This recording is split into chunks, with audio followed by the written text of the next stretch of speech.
to be watching Investigating the Biggest Scam in Pokemon. And no, this time it is not the scalpers, but it's the card graders. Let's check it out. PSA has the power to turn a singular Pokemon card into a multi-million-dollar asset. Well, this one's a lot of money, right? Because it was a competition, and the person who won the competition won the card. So there's only like one, or maybe like two, or maybe like three, or maybe like four, or maybe like five, or maybe like 8. When Logan Paul's ultra-rare Pikachu Illustrator was given a PSA 10 grade, it became worth over $16 million.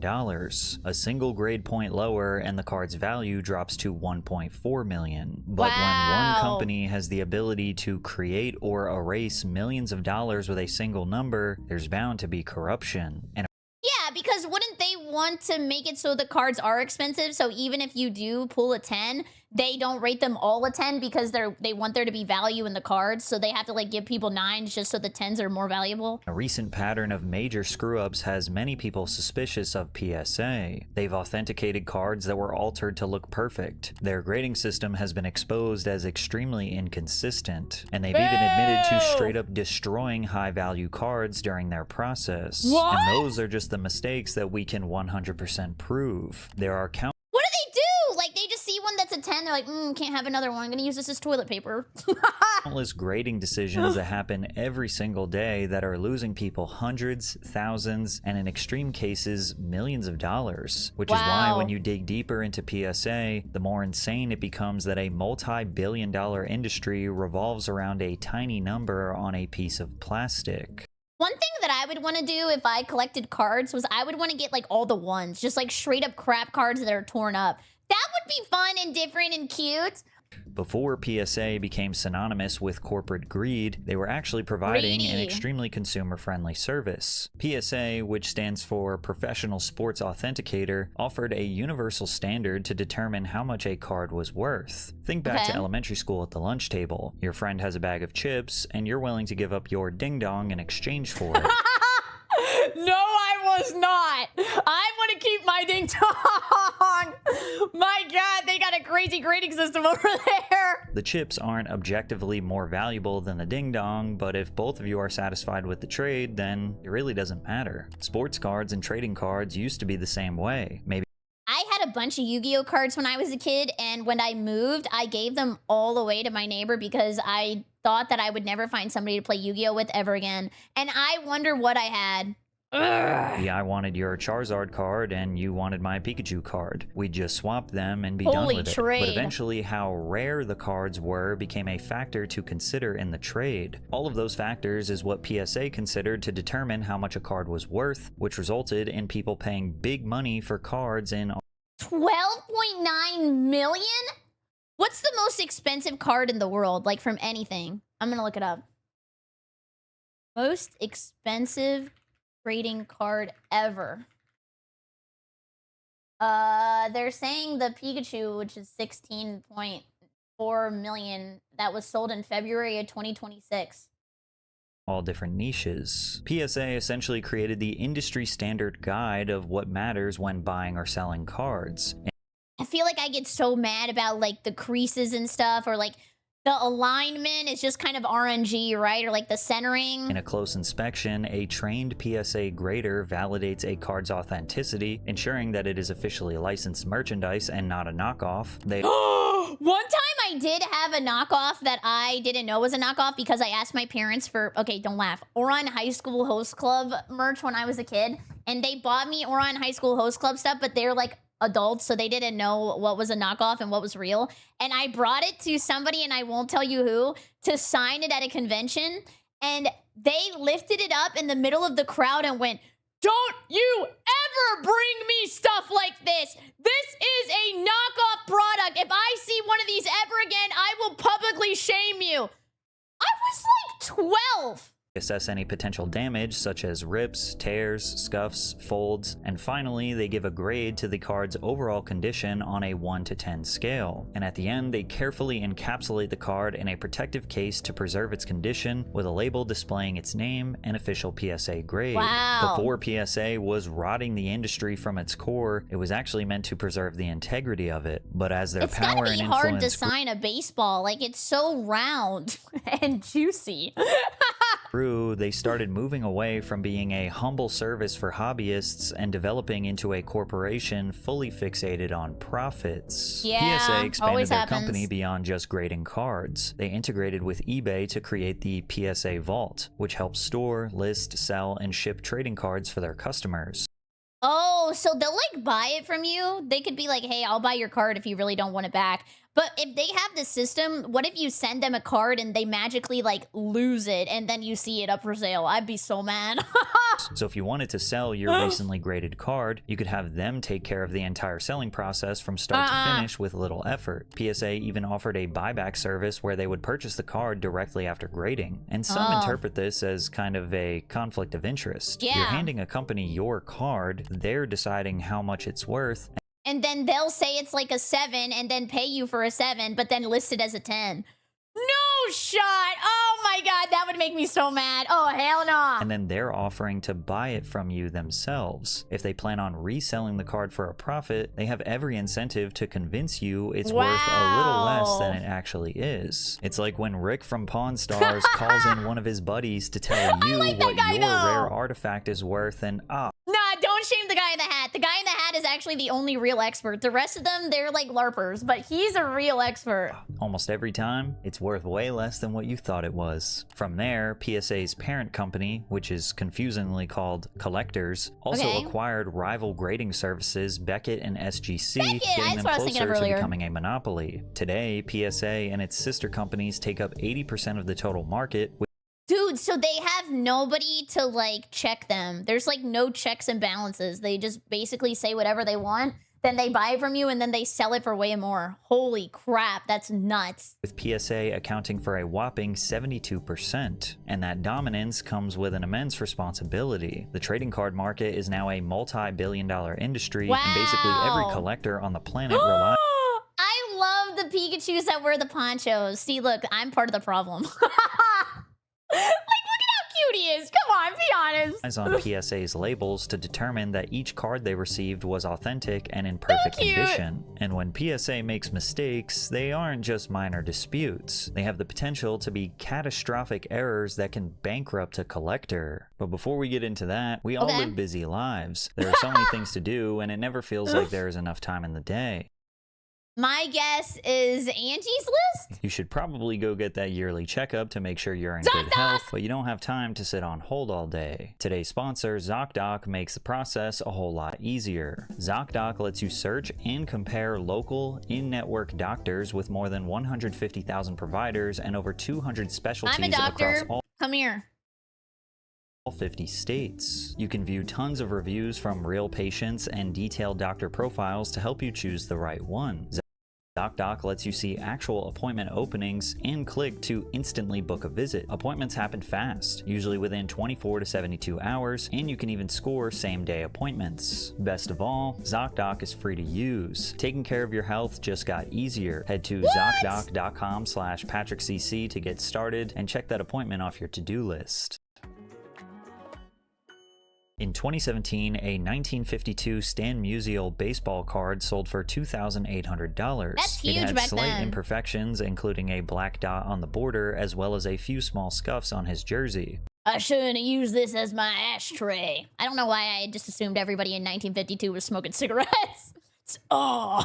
All things considered, the card was still in great condition and received a PSA grade 9. 7 months later, another copy of the card was sold, this time a PSA grade 10, for I think it's because, like, my grandparents smoked a lot of cigarettes, and they were on, like, the cigarette loyalty club, and they had so many, how do you say it? I'm gonna mess this up. Marlboros, that they were given, like, free luggage, free jackets, free blankets. Like, they were buying like crazy. For a price of $28,100. Wow. The problem is, these were the same exact card. Natural markings on the back of both were identical, meaning that someone had covered up its imperfections and resubmitted it to PSA, got a higher grade, and made tens of thousands of dollars. PSA is supposed to inspect every card closely before giving it a grade. So is this just RNG on the grader too? Like, you could just get a grader who doesn't want to be there. They had a bad day. Maybe they're getting a divorce, like they're fighting over the kids, and then they come in and they're just like, oh, you know what? Screw you, 9. It checks for scratches, scuffs, and imperfections, but it also ensures that the card is both authentic and unaltered. Like when you and I look at a PSA 8, 9, or 10, we just kind of say, yeah, I mean, it looks perfect. But PSA's job is to notice the tiny things that like we creases. never would. Maybe someone repainted a tiny white chip on the edge, or they trimmed a fraction of a millimeter off the border, or they managed to fix a crease that used to be there. Ow. And even still, you might wonder what the big deal is. I mean, if a card can be restored to pristine condition, then why should it matter if it was original or not? Well, it's because the history of a card is a major factor in its value. Oh, they need the card facts. To see a card preserved for almost 70 years without a single flaw doesn't just make it worth more money, it's also just objectively cool. And this is not just true for cards, it's really true for about anything that is rare. The flowing hair silver dollar sold for $10 million in 2013. What? That's because this coin was the first dollar coin issued by the United States federal government in 1794. Wow, Somehow, I think I got one of those, but it went through the laundry. Is that okay? some way, this little coin was preserved for 220 years. If nobody cared about preserving anything that was rare, then we'd all just buy one-to-one bootlegs. Authenticity matters, and PSA was meant to ensure all aspects of a card were authentic, but they messed up too many times to count. A Billy Maloney card from the early 1900s was purchased for $81 before being altered, regraded, and sold for a $900 profit. A 1952 Mickey Mantle card was altered and resold for $14,800. Ironically, a separate Stan Musial card from 1948 had its edges trimmed and sold for a nearly $2,000 profit. So this is just like scammers get scammed? Like, who can scam who first? By 2019, hundreds of examples of altered cards that PSA had improperly graded had piled up, culminating in a class action lawsuit. The lawsuit went further than accusing PSA of making a few mistakes. It argued that trained graders should have been able to recognize the alteration and alleged that PSA knowingly allowed them to enter the market regardless. The situation became too large for PSA to ignore, and they announced an internal investigation into the matter. Now, to be fair, PSA grades. Okay, internal investigation is always, we investigated and we found nothing wrong. Millions of cards every year, and these alterations were done specifically by the seller to deceive trained authenticators into getting a higher grade. It is possible that these specific instances were genuine mistakes, and someone just figured. I got this confused with TSA. Oh, is that why you took your pants off and your shoes? You just wanted to see my Pikachu, not take a Pikachu? Figured out how to beat the authenticators. But whether PSA approved the cards knowingly or made a genuine mistake, the result for buyers was the same. Altered cards entered the market with legitimate grades that people thought were original and could be sold for far more money than they were worth. Which made people start to wonder if that little number in the corner could really be trusted. Sometimes customers are disappointed with the grade their card gets. Ooh, so then they crack it open and they give it back and they're like, let's see if I can get a 10 this time. Maybe they thought it was a perfect 10, but PSA found a small imperfection that bumped it down to a 9. The customer now has two choices. They can accept the result and sell the card, or they can resubmit it to PSA and hope for a better result. Pokemon card collector and YouTuber Pokemon Steven submitted approximately 10,000 cards to be graded by PSA over. Wait, and you have to pay for every grading, right? Like, he was a money farm. Holy crap, they farmed him! For the past couple. It's $600?! Oh my god! Infinite money glitch! Of years. A little under 200 of his cards received unsatisfactory gradings. He believed that these cards were actually 10s, so he decided to resubmit them on the off chance that someone had made a mistake. This is a good video. And the results were shocking. 81 PSA 10s from the regrade experiment. Wait, they charge you based on value? So if you send it in and it gets a good score, they charge you and then they send it back based on how well it does. So if it's like a 10, they're like, if you want this back, you're going to give me $600. Is that how they do it? Sometimes, yes. A percentage, basically, yeah. Unless you sell it to them. Holy greed! I had no idea it went this deep! 189 cards in total, so $16 million of a card, you have to give a percentage. Damn, and they probably ask for a tip after too. Would you like to tip your grader? 108 cards did not make the cut. 81 of the resubmitted cards were bumped up from a PSA 9 to a PSA 10. That's 42%. But he had not changed the card at all. The corners, the art, the surface were all exactly the same as when he submitted them the first time. The only thing that changed was the grade itself. The and as attitude. discussed prior, the difference between these two grades can mean the difference of hundreds, thousands, and in extreme cases, millions of dollars. Damn. Spydrick, thank you for 80 streams. I appreciate it. Thank you. What one inspector views as a 9, the other may view as a 10. And I'm always a 10. Except for that guy who came into TTS and he said, you're an 8.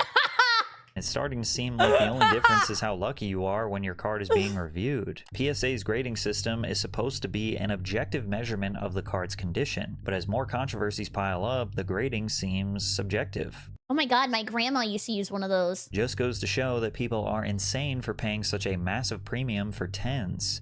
Money is fake? I would say late game money is fake. Like, if you're, like, super rich, then you don't care.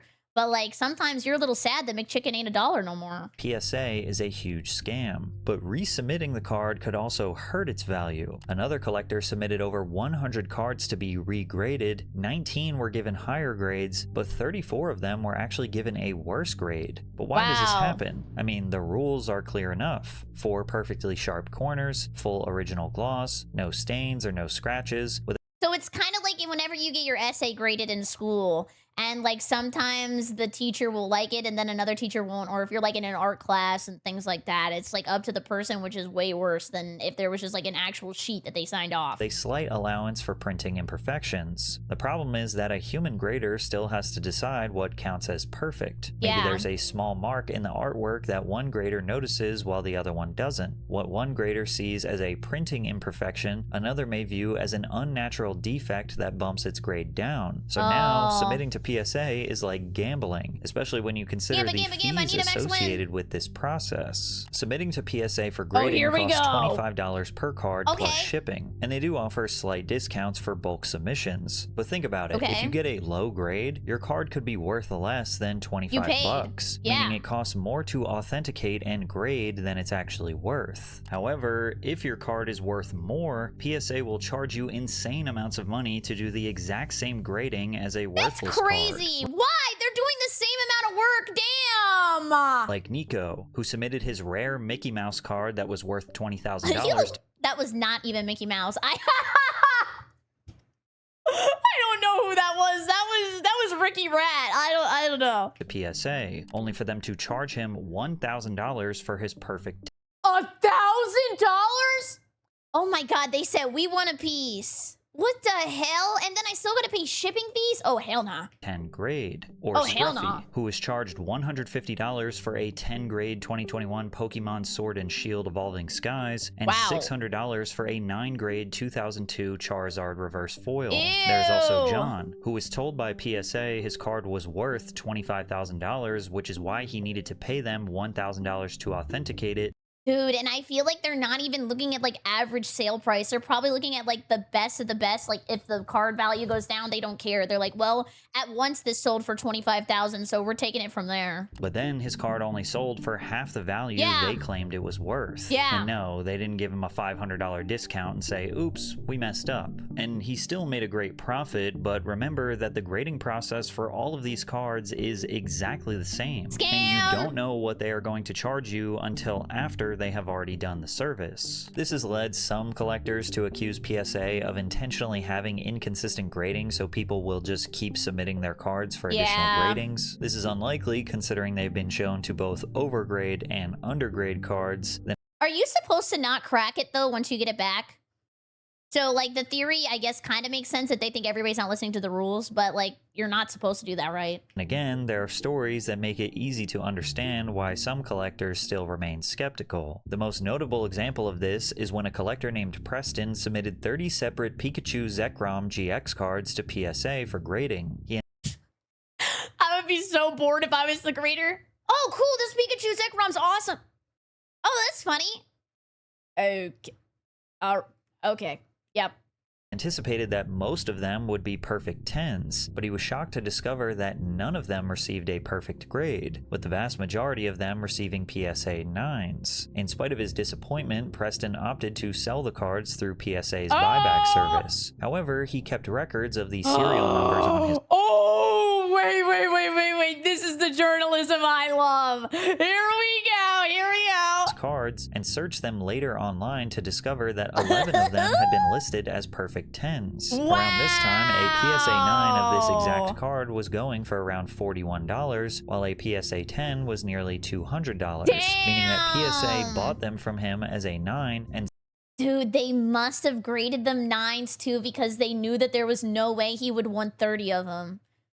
Holy scam. sold them as a 10, and Preston missed out on around $1,500 for all 11 cards. Wow. And this highlights the conflict of interest I mentioned before. The only people who can change a grade are PSA themselves, so if they are authenticating and buying and selling cards, they could theoretically change the grade of any card to maximize their personal profits on the sale. As you can see, this is a legendary collection reverse PSA 10 Mankey that's listed on eBay by PSA themselves. Okay. But if this card is a PSA 10, then why does the back look like Ew! this?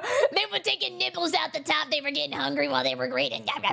Because how are they listing a card that looks like this as a PSA 10 on eBay through the PSA eBay account? They need to get sued more. It's all a scam. I hate that PSA is the one that got popular. However, PSA offered a different explanation. Supposedly, someone at PSA had seen Preston's original post on Twitter. They personally believed that the initial grading was too harsh and conducted a secondary manual review, resulting in updated gradings after Preston had already accepted their offer, which is shady. They conveniently realized that they messed up. We messed up. We could make even more money. Only after they already bought the cards from him and resold them for a profit. Luckily for Preston, his story got a lot of traction online, and he claims that they privately rectified the situation with him, which I would hope means that they gave him the money he deserves for Yeah, we're sorry. Sorry. We're sorry. Oh, Preston, we're so sorry. We're sorry. the cards he unknowingly undersold to them. But that still doesn't feel like a satisfying conclusion, and it still didn't explain why the cards were undergraded in the first place. Yeah. A fellow collector claimed that cards tend to be undergraded by PSA. Oh, 1 second. Wait. Issa might be messaging me. Oh.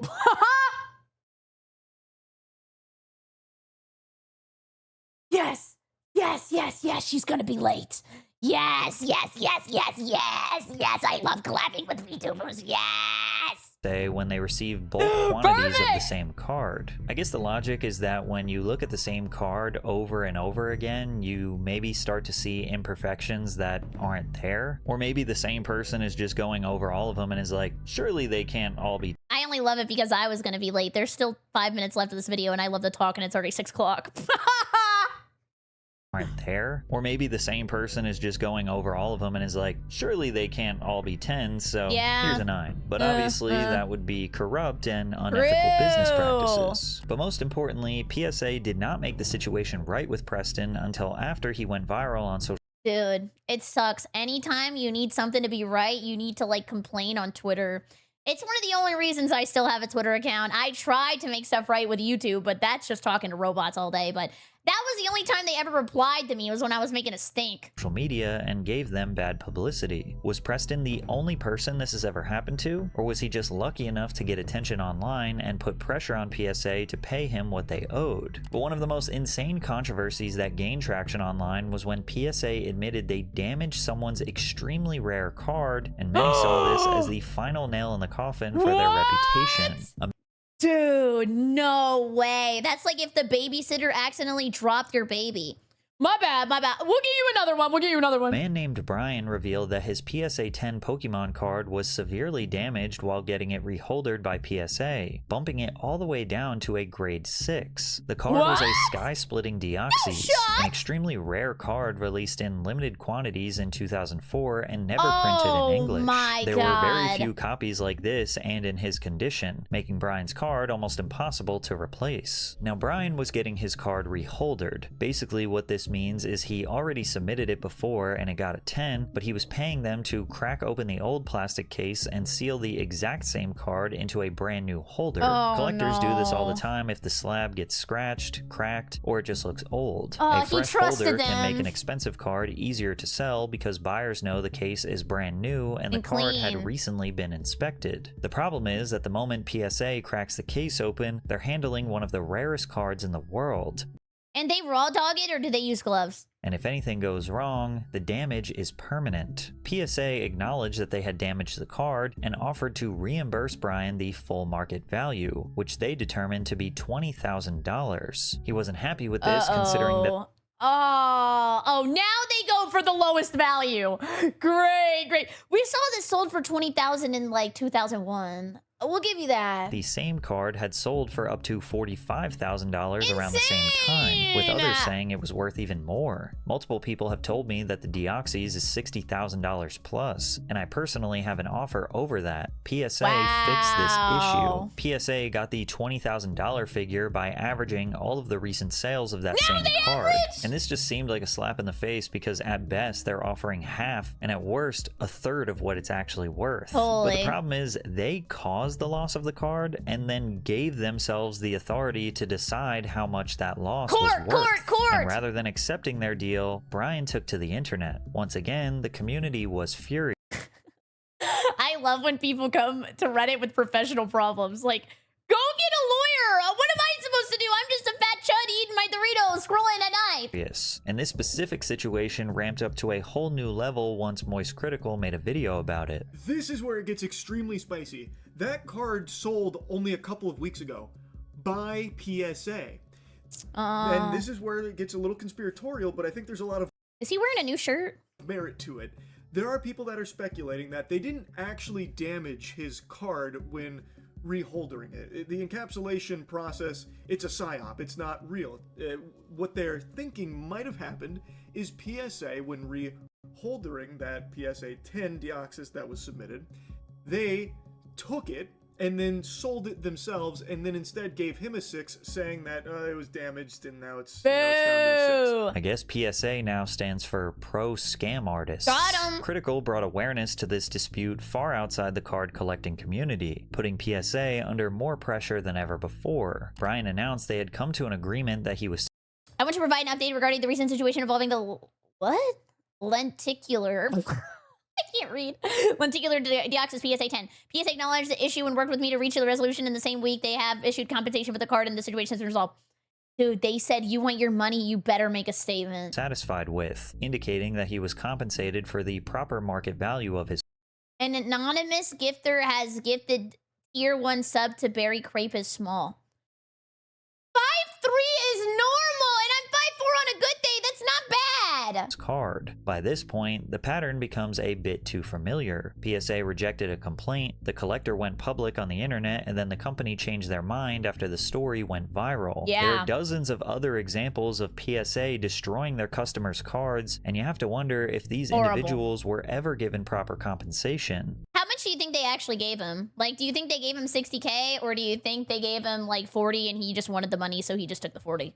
Probably not, because a massive YouTuber didn't make a video about them. And now I'm just genuinely curious if anyone watching has ever had this happen to them. Like, you submitted a card to PSA and you know for a 100% fact that they messed up your card and then sent $20 and a cheese sandwich. Dude, that was the worst part about not having food at school, was that if you didn't have money at my school for lunch, you had to go in the lunch line and they would give you a slice of cheese, like the Kraft singles cheese, in between two pieces of white bread that was like kind of stale.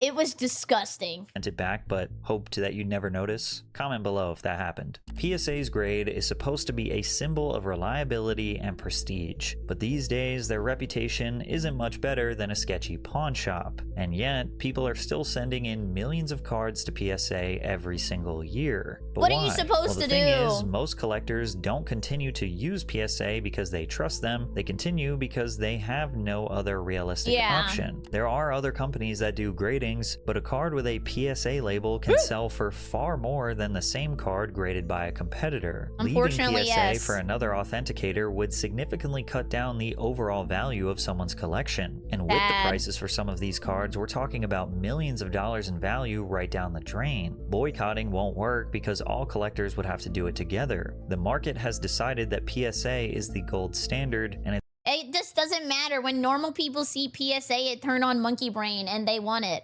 So this would just have to be an entire cultural shift, which probably is never going to happen, unfortunately. it's almost impossible to go against what the market wants. As long as buyers seek out PSA graded cards, sellers will continue to sell them, which means that they will just have to deal with whatever nonsense comes Yeah, with working sad. with PSA. This is why monopolies are supposed to be illegal. But above all else, PSA is just another example of how any hobby or niche eventually gets hijacked and exploited by corporations. Sad, the same sad, thing happened with sad. sneakers. Dude, this is kind of like sort of not the same thing, but kind of in the same way. I am so scared for Steam. Like, Steam is so great and awesome. I love Steam. I use Steam for everything. And one day it's probably going to turn so corpa and be horrible. I am so scared. Any regular person who wants to occasionally, maybe once a year or every other year, buy a Steam got a bunch of malware recently.